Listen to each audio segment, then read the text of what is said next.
May mga sumubok daw na samantalay ng pagtitipon ng INC para sa kanilang pansariling interes. Ayon kay DILG Secretary Marojas, si Vice President Jejomar Binay naman nanindigan sa pagtatanggol niya sa pagkilos ng iglesia. Saksi si Ivan Mayrina. Sa kabila ng pagbuhos ng galit ng marami sa ginawang protesta ng INC sa EDSA na nagdulot ng perwisyo sa marami, pinanindigan pa rin ni Vice President Jejomar Binay ang naunang pagdepensa sa ginawang protesta na bahagi raw ng religious freedom at iba pa mga karapatan. Human rights lawyer ho ako. Dapat po, di ba? Respetuhin natin sabi-sabi ng batas yung religious freedom, di ba? At saka yung magagalit kayo sa rally. Yan mo ay kasama rin yung salig ng batas, no? Kasama po yun ang freedom of speech. Pero yun naman daw pong karapatan ng iba namang naperwisyo ay yun naman daw pong na-sacrifice by so giving the INC this religious freedom. Sir, alam mo sa rally, sabi ng Supreme Court, in the exercise of the freedom of speech, there might be some inconvenience caused.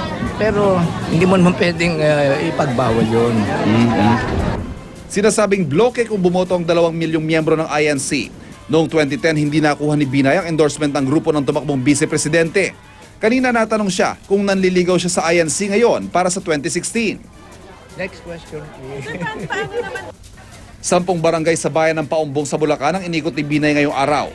Ang isa pang tatakbong presidente na si Interior Secretary Marojas sinabing may mga sumubok daw na samantalahin ang naging pagkilos ng INC para sa kanilang mga pansariling interes.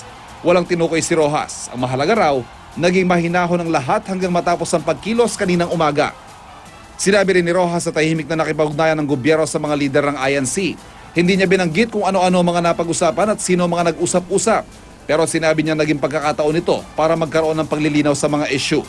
Nagpasalamat din si Rojas sa mga kawani ng PNP, MMDA at mga lokal na opisyal na nakipagtulungan para mapanatili ang kaayusan.